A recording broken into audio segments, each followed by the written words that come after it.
What's up, friendos? It's Bobby, creative director and giraffe wrangler here at Team Joystick. Before I let you go ahead and watch this brand new episode of the Joystick Show, I had to step in to let you guys know that we will be taking a brief hiatus from the channel. I will be in the Caribbean, Dylan will be in Europe, and Joey and Jerry will also be somewhere in the world. No need to fret though, because we will be back in full swing on Wednesday, August 21st, 2024 with episode 202 of the Joystick Show, where we're going to be celebrating our 4-year podcasting anniversary. We got tons to share, tons to show. We can't wait to get back to it, but every team needs its postseason, and we definitely deserve this one. So thank you for watching. We'll be back with you in a couple of weeks, and enjoy this episode. That's the opposite of behind the scenes, right? It's over the scenes. Oh no. What's the opposite of behind? Between the lines? I'm so good. What's the opposite of behind? Why am I behind? In front. In front scenes. There you go. In front of the scenes. What would that be like? If behind the scenes is you see, in front of the scenes is this is in front of the scenes. Hey, in front of the scenes. Yeah. Hey.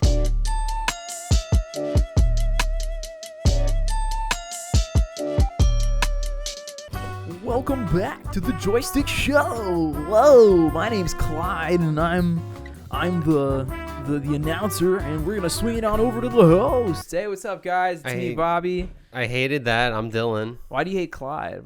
Clyde is like, you know, he wants to be the Price is Right guy so badly, and he falls flat every single time. But who else is gonna do it? I mean, honestly, to be honest, Clyde has such little, importance. I mean, we have Clyde on an $84,000 salary. I mean, we don't pay him not to be a professional, Dylan. I feel like he doesn't do enough here. All right, That's all I gotta say. You heard that, Clyde. Even Joey does more. Yeah. Damn. Welcome to the Joystick Show. As I choked to death, a piece of saliva that went down. Bobby dies. We're no longer going to be able to do any future episodes. Welcome to the Joystick Show, episode 201. We're here in the 200s. It took us a while, almost 4 years, but we'll get to that later. This episode is recorded on, what's today's date? July 25th, right? Something like that. Important to note, because we actually don't know if this is going to be, I should actually go back on that. This might be episode 202. We're not really certain. This could be 201. This could be 202. But realistically, I think it's 201. I think 201 makes sense. And we'll get to that also at the end of the episode. But regardless, feel free to subscribe to Team Joystick. Feel free to to like us, because it'd be cool if you like us. We like you back.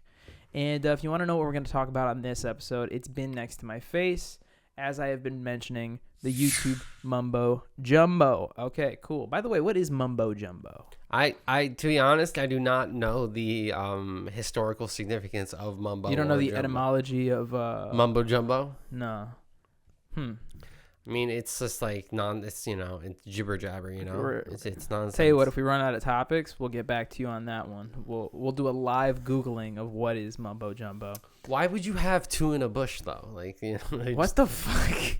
What? Is that where that comes from? No, I'm trying to figure out, we're just going to hunt down all these sayings. Yeah, every podcast is going to be a stupid euphemism. No, for a second I thought those euphemisms went together, and I didn't know. I was about to be like Mumbo Jumbo, two in the bush. I was like, is that where that comes from? A little bit of Monica in my life, But enough of this bullshit.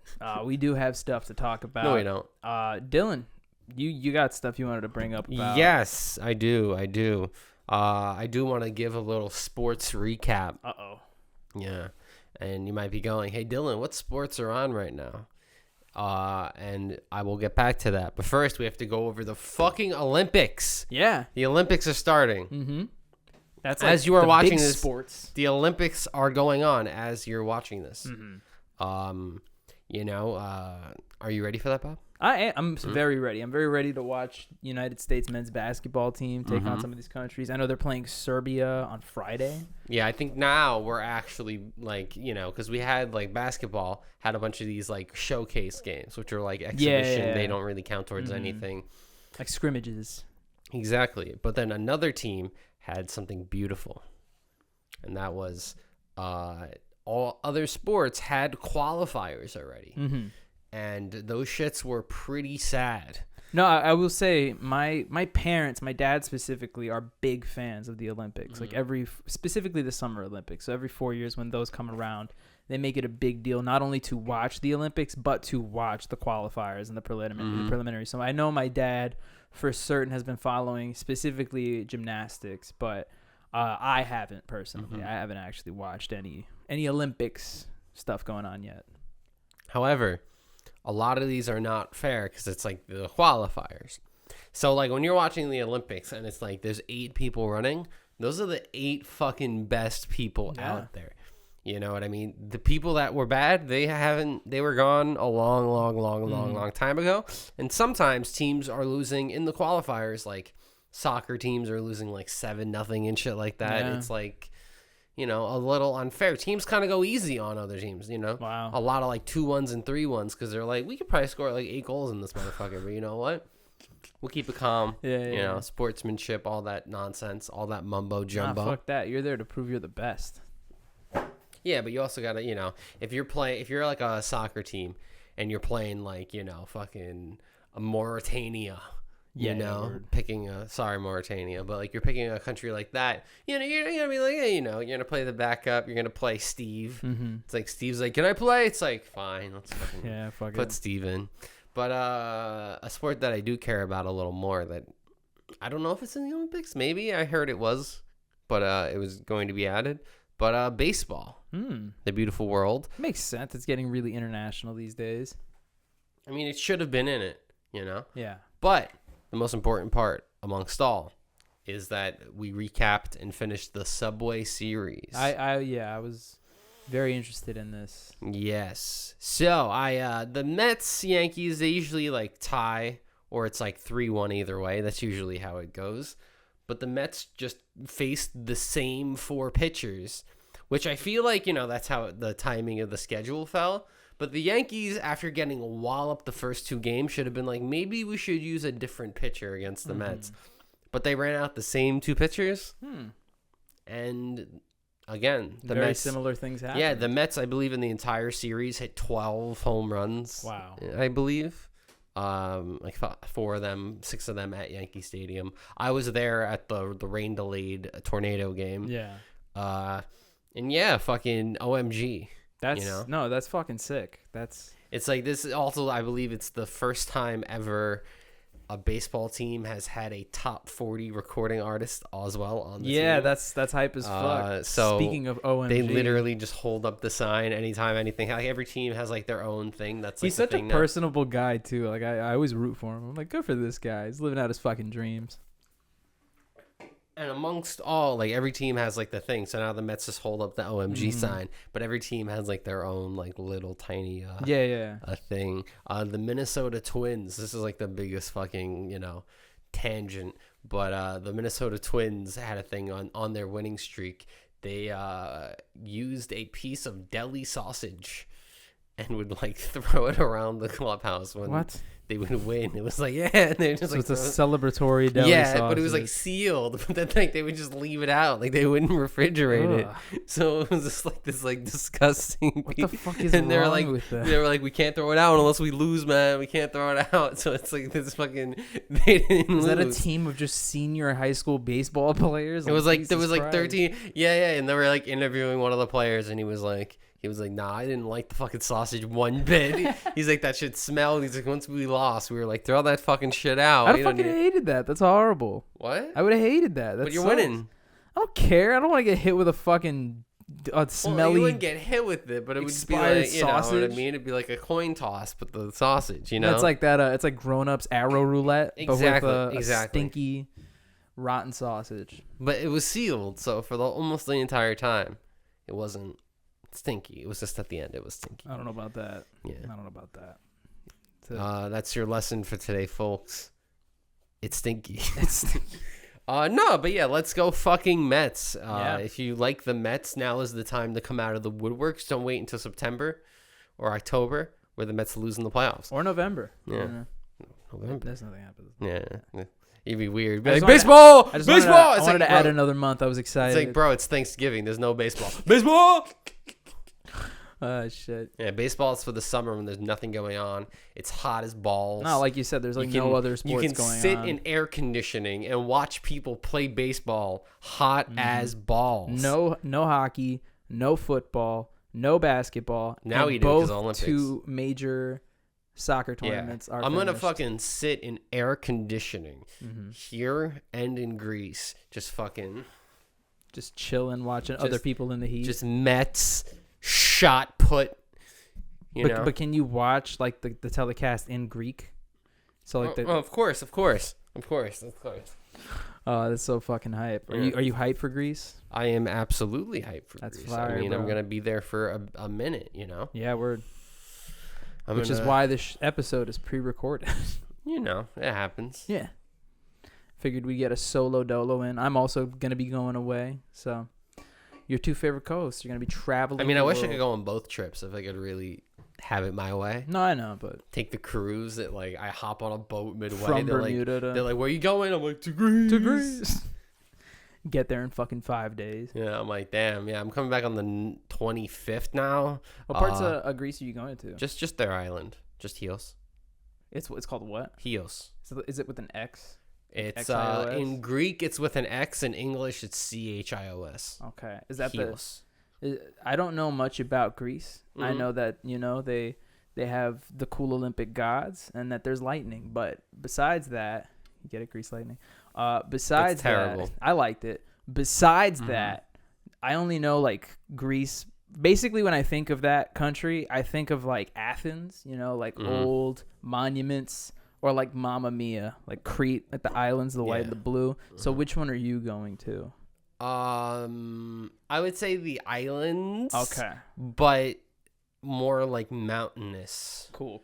And like a lot of the houses are like built into cliffs, or it's like that white and blue, but like villa-ish as opposed to like nice, staircases. Yeah. But again, I'll figure a lot of that out when I land. Yeah. You have to fly to Athens because that's like the hub, and then you have all like the thousands of islands or whatever. Marianthys Island is one of the closest to Turkey. Yeah. So it's like right there during the Ottoman Empire days. Some bad stuff happened. We won't get into it.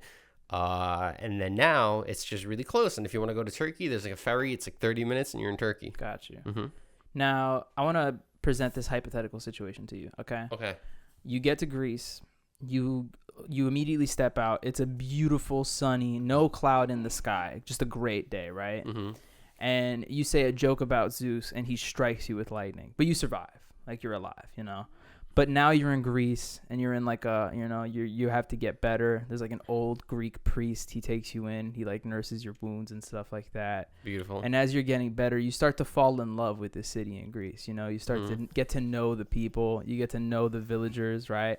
But then you find out that there's a Greek mafia that runs this city. Like they're coming in. They're taking money from the shop owners, from the lonely, ordinary people. Right, they're just trying to live in Chios, and but you've fallen in love with this city, and you're black and you're bald and you have a cane now. But then you become the equalizer for Greece, the Greequalizer. So that's what it's gonna be called. I just throw fucking slabs of pita at people. Yeah. You're the Greequalizer. The Greequalizer. Yeah. Oh my god, it's not. I mean, it's Stavro, honestly. It's Stavros. I gotta hit him up. He might enjoy that. No, he literally has like chest open. Yeah. He's just eating this fucking shit going down. He's like, you his fucking face. with these people? He's like, what's going on, man? He's just fucking he has like the same moveset as fucking Patrick Starr in fucking Battle for Bikini Bottom, where he's just like doing cartwheels everywhere. Yeah, you're literally throwing watermelons over his fucking head, chucking that shit. Fuck, that is hilarious. Shout outs to the Greequalizer. But yeah, I'm very excited. It's going to be a very busy time for it not to be fucking busy. It's a vacation. I don't know how they're gonna turn this into a busy time, but I'm gonna be busy. Yeah. For no reason. When you should be resting. Yeah. And it's like there's beach relax time, but it's like designated beach relax time. It's fit like into the itinerary. What do we have? An hour and a half? That's not fucking relaxing. If it's like 3 or 4 hours, okay. Now we're talking. That's relaxing. But it's like if we're going to the beach for an hour and a half, it's like I'll just fucking sit on the toilet and watch a video of the fucking beach. Like, what the fuck am I doing on the beach for an hour? I would also tell you to bring me an ashtray, but believe it or not, I think I have an ashtray from Chios or Hios. So I have to double check on that one. But maybe if you stop at Athens, you can grab me one. I mean, Bobby, I will get you like from the fucking caves of rock. Yeah. And carve it. Carve an ashtray. Go to a place. There's some guy. He's like 97 years old. But he takes sees off you. the metal. He sees shit. you as an apprentice. He's like, you must learn. I'm like, okay. I can teach you. He's fucking carving a fucking ashtray, and then he finds out I'm using it for weed, and I get arrested. I'm like, oh, I thought you were smoking cigarettes. No. And then you fall in love with the town. Anyway, enough of that mumbo jumbo. Murder. Oh my god. I had an exciting day yesterday. Yeah, Equalizer 3. Huh? Equalizer 3. No. Allow me to. I was an action hero for a little bit, so allow me to elaborate. Yesterday, my girlfriend and I were hanging out, having a very chill day. We both had off, and I decided I would show her a movie she's never seen before, a movie that I consider to be an absolute classic, a little old American sports underdog story called Dodgeball. Oh, a true underdog story. It wasn't The Replacements. No, it wasn't. I'm sorry. Long story short, +1. She gave it a 7.5. Which, you know what, it stung because that movie's a fat 9 for me. But there's something about Ben Stiller that in the eyes of women, it tanks the score by like 1 every time. Yeah. Like I don't think it's Vince Vaughn. Well, for her, apparently it was the whole scene at the end where the Kate character ends up being bisexual. She was like, it was an 8 up until then, and now it's just a 7.5. Okay, I told her to wait until the Ben Stiller titty scene, and I was like, then let me know. And she was like, I'd rather not rate it anymore. So we're gonna stick with the 7.5. But yeah. Anyway, that had 0, and I mean 0 to do with what I actually wanted to talk about. I mean, I just find it fun. I don't know, like that movie is stupid, but I'm like, that's like such a good fucking movie. No, it's incredible. It still holds up. That movie's from 2004. My dad took me to see that in theaters when I was 8 years old. I told her that shouldn't have seen that. Probably not, but I told her that had a profound impact on like me and my sense of humor going forward, and I'm very grateful that I got to see it. But regardless, Dodgeball was just setting the stage for what actually happened. About 2/3 into the movie, my mom knocks on the door, comes in, and she's like, hey, do you have a second? Come look out the window in her room. And she has this face on where she's like, yo. So she's very like, she's in her chismosa mood, you know, like very, very gossipy, so to speak. So I run to her room, I look out the window, and I see a man who's grabbing at his arm and screaming. And she's like, that dog bit the shit out of him. But my mom has this cadence where she's like, look, like shit is crazy. And I look at the guy and his arm is like gushing blood. Like it's a lot of blood. And I literally am like, Mom, do something. So I run downstairs and I grab my dad because, you know, my dad actually knows how to fucking help people. He has medical training and shit like that. So my dad, we run out, we see the guy, we get a towel, we wrap it around his arm. Look, for the sake of like, if you don't like hearing injuries described this is or stuff crazy. like that, skip like 15 seconds ahead. But I had never seen a wound like that. This dog literally ripped a chunk out of his forearm out. There was a hole in his forearm. You could see the fat around it, and like a shark bite, you could see the teeth marks of where the dog latched onto and gripped out. So that shit was like, whew, like, you know, if I were, thankfully I can stomach that stuff, but if like my mom saw that, she probably would have fainted. Like legit, that shit was wild. So long story short, we're with this guy. We're trying to like help him out. I got concerned because as soon as I saw like his arm bleeding that much, I'm like, shit, did it hit an artery or something like that? But, you know, my dad, Dr. Dad, he sits there and he's like, no, it's good. It missed the artery, blah, blah, blah. So I run to and I see like a cop maybe like 5 blocks down. I sprint the 5 blocks. They're giving like a ticket, and I tell them, I'm like, hey, man, there's a guy who just got bit a little while over there. You got to go help him out, blah, blah, blah. And the guy's like, right there? And I'm like, yeah. And he's like, all right, we're going to follow you. So now I have cops following me on foot in their car, which probably doesn't make sense now that I think about it. I probably just could have gotten in the back of the car. Regardless, we finally get there, and they're treating the dude. But the whole situation was just like this ridiculous, like it ended up being one person, like it was me and my dad helping this guy. By the time I run back onto the block, there's probably like 25 people from all different houses just like surrounding this guy. And they're all like consoling him. But at one point, the cops are there. They're talking to him. They're asking him questions like, what happened? We have a neighbor down the block, a big pothead. So every time we see him, he's always like smoking a blunt or a joint. But apparently he's cool with my dad, so he daps up my dad. He's like a younger guy too. So he comes all the way from down the block, and he's like, you know, seeing the whole situation. He's smoking the fattest joint in front of these police officers, and he's like cracking jokes the whole time. Like he's trying to make jokes with the delivery driver, and he literally tells him, he's like, hey, my man, you ain't gonna be making deliveries anymore when you get that money, baby. You get that money, baby. And the cops are literally like, bro, shut up. Like leave the guy alone. And for what it's worth, this guy is like on the verge of crying. Like shit was rough. But I wanted to shout out my dad because he saved the day, so to speak. And I also wanted to shout out the calluses that formed on the bottom of my feet for running like 5.5 blocks in socks. Probably not the best bet. You didn't put Bobby.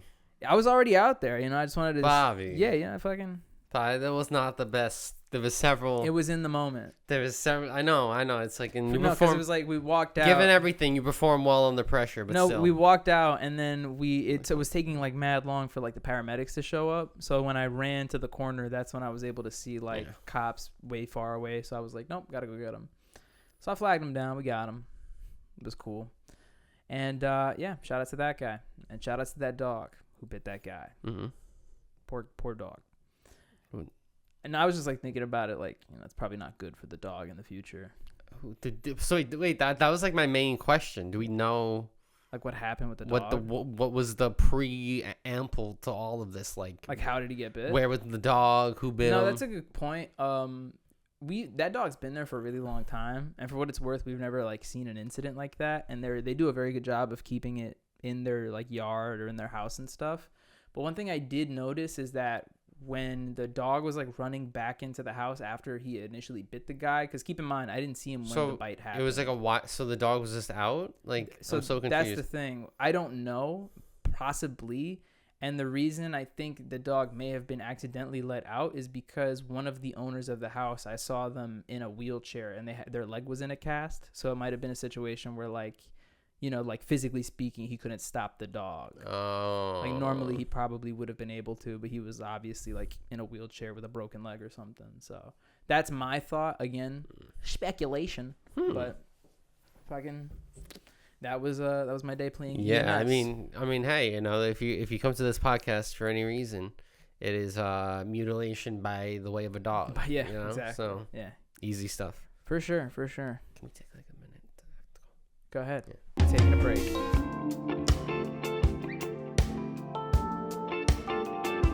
Welcome back to the Joystick Show. Oh my God, it's Clyde. We're here from a mild interruption, but we're gonna bring it back to your favorite co-hosts, Dylan and Bobby. Thank you, Clyde. Much appreciated. We actually had a halftime show. Yeah. Off camera. You know, you show that, but we had it just for the fans. Yep, and you can go ahead and check out patreon.com / fucking buff oily dudes, and you can check out that halftime show there. That's where we put our content.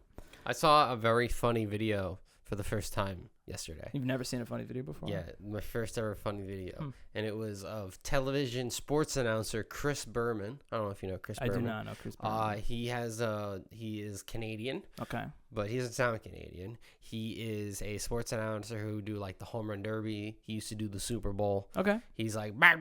Probably knows his voice. Yeah. He like repeats a lot. Anyways, there's a story. There's like a camera running off, not recording. It's just running. And he tells a story. He's like, the Mets are playing tonight. I got to take a duh. He just goes on for 5 minutes to explain that there is a medicine in Canada that's called a duh.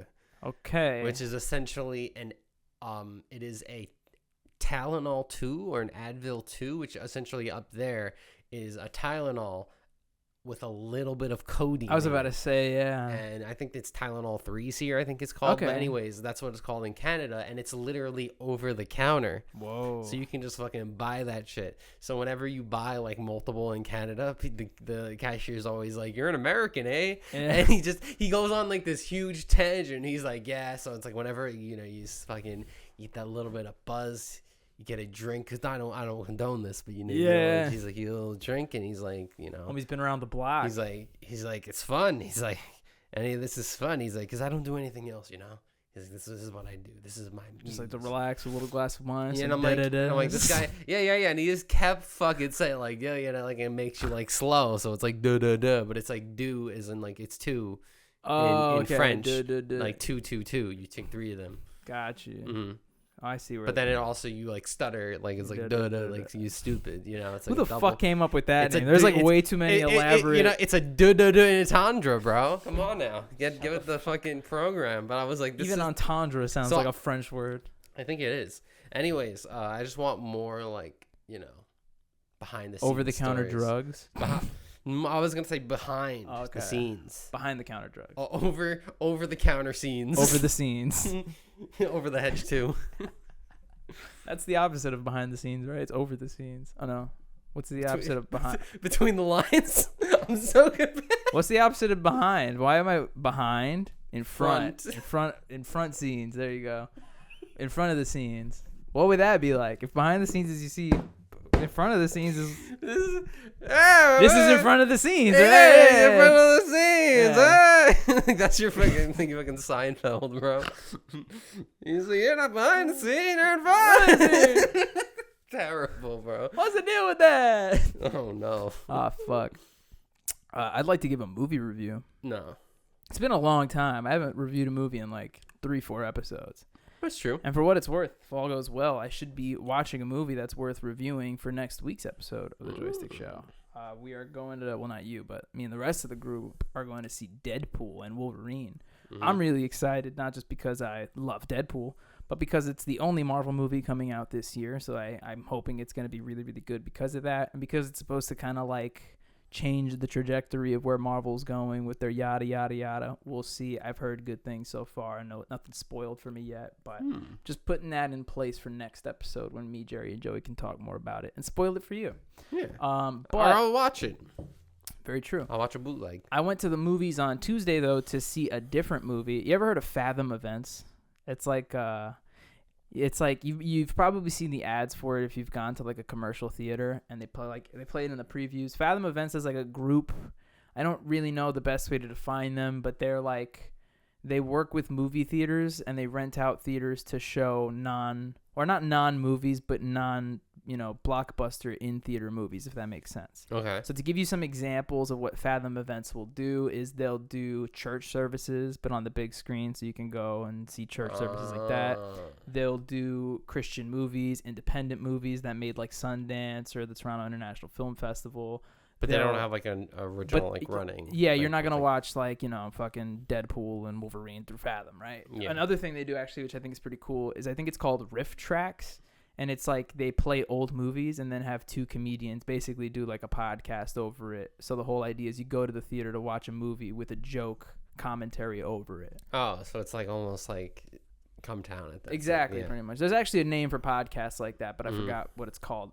Either way, that's kind of the idea with It's it. like a So simulcast kind of. I'd never actually been to a Fathom event before, but Mildred got us tickets to see an independent movie. Well, I don't think it's actually technically independent, but the point is it came out. Not a movie with a big release. Yeah, it came out last year via the Tribeca Film Festival, and it got its international release, this week. And it's called The Good Half with Nick Jonas. Have you heard of this movie? I've seen. I think I know. No, yeah, you probably seen a trailer or something like that. But the movie is about. Oh, and keep in mind this will be mildly spoiler. The movie is about Nick Jonas. Spoiler alert! Yeah, they're on the spoiler graphic, by the way. There you go. Now that that's gone, the movie is about Nick Jonas's character named Ren, who had a very strong relationship with his mother as a child, who's basically traveling back home after she passes away from cancer. So the movie, is basically about how he grieves his mom's loss and that whole sort of process. He is a comedy writer who sort of like uses humor to kind of get through tough times and stuff. His sister is played by Brittany Snow, and her character is kind of like upset because she was the one that had to be there with the mom during the tough times, and she's kind of mad that Ren isn't like properly grieving in the way that she thinks he should, you know, by like letting out his emotion and stuff like that. But what I thought was really cool about the movie, well, I thought a couple of things were cool about the movie. It's actually a dramedy, so it's actually funny. It's a comedy drama. It's not all sad. I don't know if you've ever seen the movie This Is Where I Leave You with Tina Fey, Jason Bateman. No. It's a very similar movie. It's like a movie where basically a family come back together for the death of their father. I've heard it's like it, a pretty yes. star-studded cast, and it's also like a dramedy. Very similar to that in its theme and its humor, but I really liked how this movie was put together. It kind of has like that indie feel where you can see like, I don't know how to explain it. Like when you watch a bigger studio done movie, it feels like you're watching the product of a bunch of people putting their, like that's obviously what a movie is. Mm-hmm. But when you watch an independent movie, you can feel like the amount of people being that much smaller. Like, okay, this was like the creative team was way more like in depth with it. I liked it. For sure. But the movie itself is really cool. There's like no crazy twist ending or anything like that, but it is really funny. It's really heartfelt. There was like, the movie never made me cry, but I definitely sat in that theater with like a lump in my stomach for a good portion of it, because just of the subject matter, and you know stuff is coming and things like that. But the casting was fucking fantastic, absolutely well done. Shout outs to Matt Walsh. Mainly a TV actor, but one of like the funniest actors out there. Do you know who Matt Walsh is by name? Bald redhead. Yes, mustache. he's in a lot of movies. Exactly. He's in a lot of He's stuff. like He's the in doctor in Hangover. He's in a lot of Will Ferrell stuff. Yeah. So Yeah. super fucking funny. I think Emmy award-winning actor too. But No way. Yeah, I think so. I don't know for what, but regardless, shout outs to Matt Walsh, because We're googling Matt Walsh right now. every scene that he's in is absolutely hilarious. I know at the very least he's Emmy nominated, but I don't know if he won. I guess now we have to figure that out. But while Dylan does that, I will just finish off by saying the cinematography was really, really cool. The casting and the acting is really well done. Editing was a little weird for my liking, which is weird to mention because I feel like if a movie is edited well, you typically don't even notice it. So for me to notice it, that's where I was like, it could have been cleaner in some points, or maybe some different creative choices could have been made. But last but not least, what I thought was really cool was the score for the movie, which is like very modern, kind of like spacey. It almost feels like, this is a bit of a stretch, but almost like if Nicholas Jar were to make it, you know, like very synth heavy and stuff like that. But at the same time, since the subject matter of the movie is, you know, melancholic, the music is melancholy. It's sad, but not fully sad. It's almost like contemplative at the same time. It's hard to explain. It's very like just trippy, but it's cool. It's super dope. And for that being said, I'm going to give The Good Half a 9 out of 10. And nice. I definitely wanted to review it and talk about it because I think it's like one of those movies that if you don't know about it, it'll just kind of like get brushed under the sofa. But you should definitely give it a shot. Check it out. Go to a Fathom event or look it up online because it's a good movie. So shout outs. Do not fathom it. But yeah, Matt Walsh was nominated 3 times for Veep. He did not win though. That's what it is. Yes. See, I told you. I told you. Let's go, Matt fucking Walsh. Yeah. He was an elf, I think. An elf? Yeah, I think so. No, I don't think so. Maybe. Shit, we're not about to do this right now. We're not about to play CENA to Nerdle on the fucking podcast. I got you, bro. And we gotta wait another 30 seconds for We don't have to wait. For Dylan to Google if he's eyewitness number 1 in Elf. He is eyewitness number 1 in Elf. He is. He is. It's at the end of the movie where the news lady from New York 1 is interviewing people. He absolutely is in that movie. Holy shit. He should have won an Oscar for that role, honestly. Oh my god. Let's go. Man. The movie has everyone in it. The movie has Peter Dinklage. Yeah, the movie has there's like a lot of weird names. There's Andy Richter's in it. And there's another person who's in it that I kind of want to talk about it real quick. Did you hear about the Tenacious D drama? Oh, yeah. So like did they break up? What happened? So here's the deal. I know you know, yeah. But for you at home who may not know, Jack Black and Kyle Gass's long-running comedy rock band Tenacious D has hit some turbulent waters recently when Kyle Gass made a bit of an off-color joke at one of their performances directly after the failed assassination attempt at Donald Trump, I don't remember the exact quotes, but it was something along the lines of "Don't miss next time" or something like that, right? And for what it's worth, I'll definitely be the guy that's like, we shouldn't incite violence on anybody. Something should be joked about, something shouldn't be joked about. But at the same time, let's be real. There's probably a lot of other people that had similar sentiments. There's probably a lot of other people who made similar jokes, right? Everyone's made jokes about this. In fact, I've seen 5 comedians do the same middle name joke that you did. It's not the same joke, but it's like the same concept of like the 3 names, why, oh this, oh that, oh they're in big trouble, blah, blah, like there's all that. So it's like, I don't think people should be like, definitely a step back, but not like something that's like punishable. Yeah, what I'm saying is like, it's definitely in poor taste, but I don't think it's like the worst thing he could have said, nor do I think he was the only one saying it at that point, right? Yeah. But that being said, it kind of took Jack Black by surprise, and he made a statement basically saying that they were canceling the rest of their tour, and that he was going to be taking a step back to reflect about basically whether or not he wants to continue his creative pursuits with Tenacious D and with Kyle. And the whole thing just makes me feel weird because, being a fan of Tenacious D, how deep-rooted that friendship and that creative partnership goes. So for it to kind of crumble over this, it just makes me go, like, is it worth it, Like, well, not only that, but I know that, like, the whole thing, like, a lot of the rhetoric online was simply, like, is he the one making the call? Yeah. Is Jack Black really the one that's going, I'm making the decision? Or is it his agent or the company that he works with the most casting wise? Well, that's a good point. Going, too. Hey, if you want future work, for the time being, you have to make this move, or his PR team or whatever. And he was I agree. And that's a great point. Like, I didn't really think about it from that perspective. Obviously, in Hollywood, especially with like big, a lot of people realize about like big name actors, like they don't really touch some of them do, I know, with like social media and stuff, but a lot of them, they don't run their social media. Somebody else handles it. Someone else does all of that stuff. You have like a team of people working with you to make you who you are. So it's like, I don't think Jack Black is in like, obviously he makes the call, but at the same time, like there's other things at work. Yeah. The way I saw it was just like, I don't know. I try to put myself in that same situation with like you or Jose or something. And in my head, I feel like you guys would have to say or do something a lot worse for me to be like, no, I have to remove myself from this person. And even then, I think I would this is a completely different tangent, but kind of, you'll see why I'm talking about it. But like Panic at the Disco, the band, had a lot of controversy surrounding it because like members ended up being creeps or pedophiles and this, that, and the other.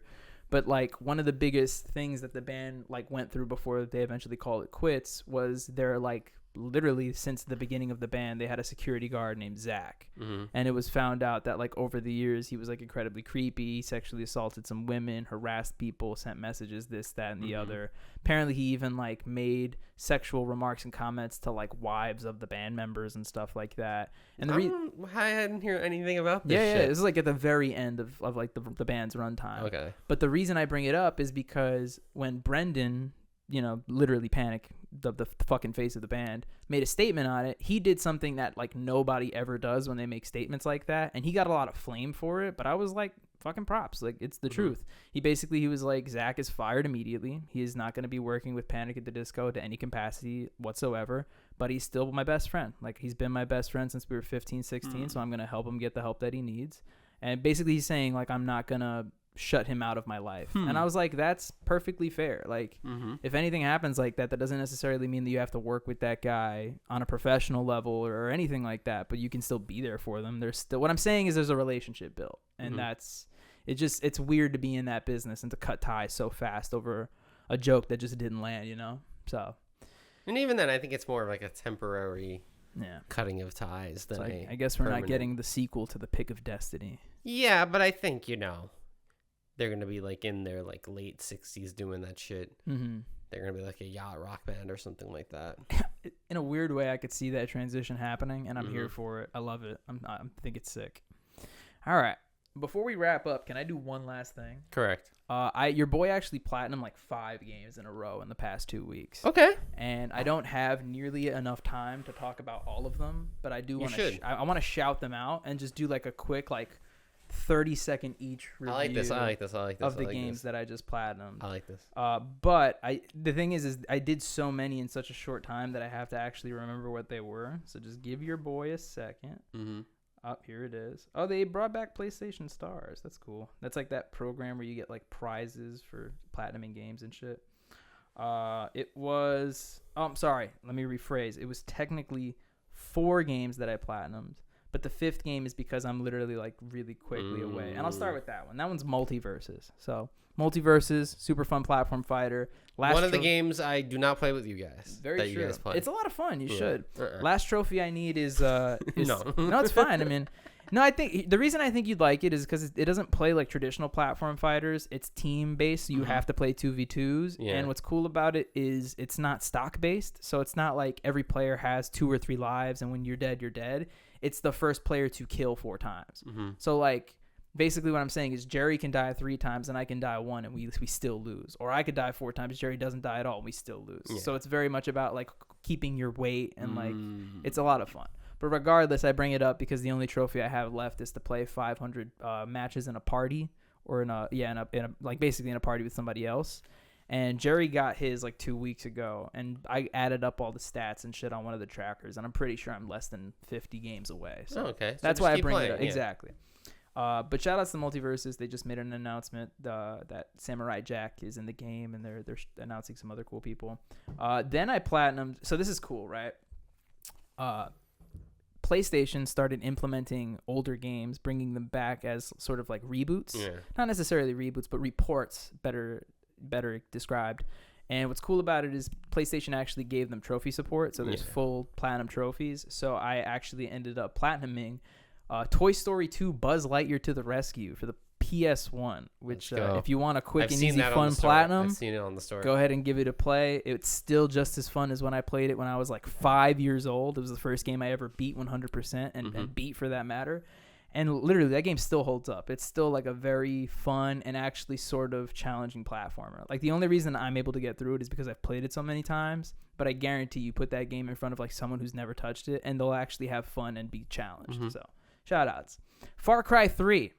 Kind of mad I didn't play this game during the hype when this it came game was like came with my console. Yeah, this was like massive like when we were in high school. This was like 2014. Maybe even earlier, 2012, 2013 maybe. Because it was on the PS4. Yeah.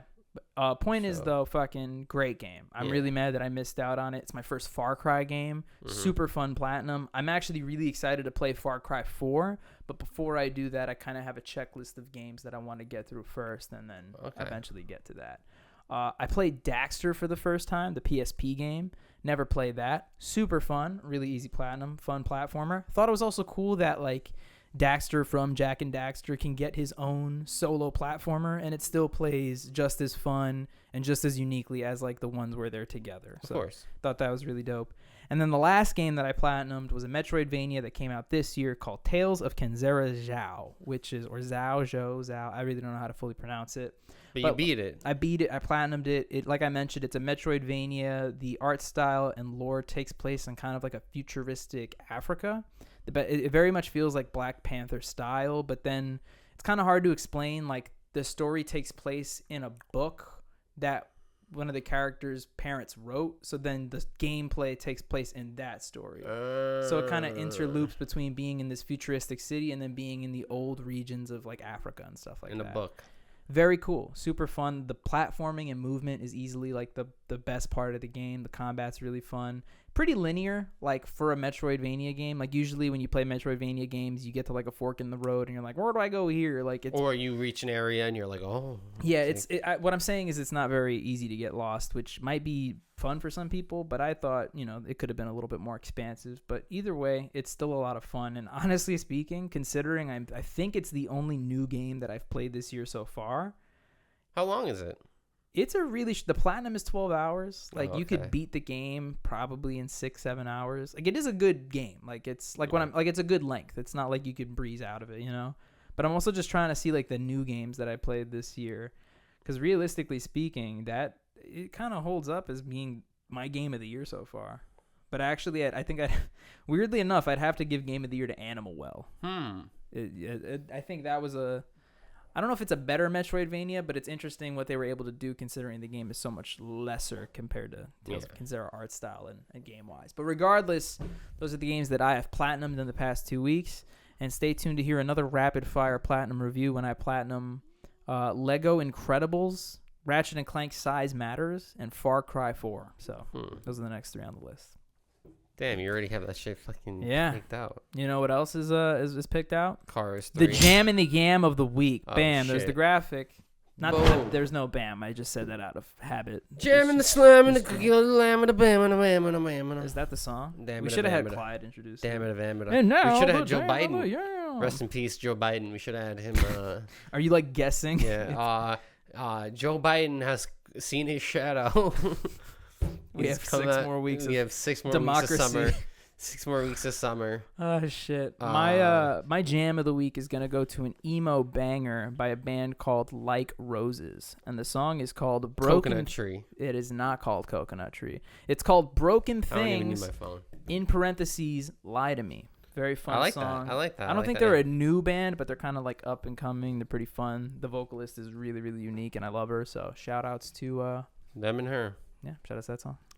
Nice. My Jam of the Week is a really fun song. It is John Cena by Joey Valence and Brae. When this album came out, I was like, what the fuck is this? I was about to shit? say, I think like in the next episode, we need a full chapter to discuss the effect of Joey Valence and Brae. Because like it feels like they shouldn't be popular rappers, but at the same time, like 3/4 of their stuff is a bop. Like, yeah. This song is so interesting because I'm like, it has like that 70-30 ratio of like boom bap, like these kind of rappers where it's like 70% of the bars I'm like, oh, and then 30% are like kind of cringy. No, yeah, absolutely. But I'm like, like the fact that this guy with a straight face can say your girl calls me Ben 10 with the green on. Yeah, I like that. Love that. That's good. Yeah, they're rappers for the people. I come in like John I'll Cena. also show you upstairs. I also, when that song first came out and I heard it, I legitimately thought it sampled a song from Sly Cooper 1. Like that's how close the synth is. In the of back. course, yeah. I mean, like I also, not to talk about my Yam for 4 minutes like I always do, but I just think it's interesting too that it was like their first album and their first EP has like that very like half Beastie Boys, half punk kind of mentality, and now it's like drum and bass. There's a couple of songs that are like a freestyle song. They got Danny Brown on a song. Danny Brown. There's a bunch of like TikTok samples they use, so it's like very interesting what they were able to kind of craft. I mean, if Beastie Boys existed, would they be on TikTok? It's it's interesting to really get that's how I describe them to people. They're very much our generation's Beastie Boys. So. Yeah, and they're happy with it. Yeah, they I think we needed it. There's nobody else is gonna fill those shoes. As somebody who is a fan of the Beastie Boys, of course. I mean, Beastie Boys are fucking, and even then, the Beastie Boys did that kind of shit. Like, and it's a hard sound to replicate too, because it could come across like you said as cheesy or as corny. Like you have to actually. And even if it does, it's like, oh no, it's like it's sold. Even if it does. Be like, oh, that's kind of cringe in a good way.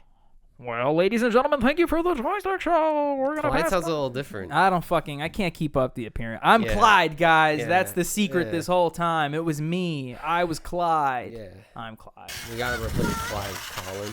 Clyde. I think Colin's gonna do a much better job. Fucking shout outs to the Joystick Show, episode 201, hopefully, possibly 2, but most likely 1. Correct. I'd like to thank Dylan for coming to shoot what might have been one of the earliest episodes that we've shot.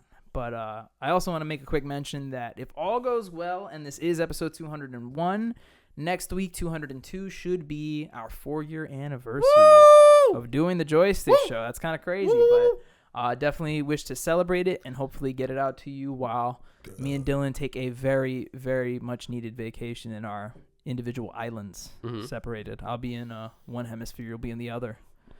Until then, I have been Robert. I have been Dylan. And I'd just like to say a very big thank you to Clyde for supporting us and for doing his job. I mean, granted, like I mentioned, we're paying him $84,000 a year to be our announcer, but we wouldn't be able to do it without him. So shout outs to Clyde, shout outs to you at home, and honestly speaking, bro, shout outs. Can you make me fade away?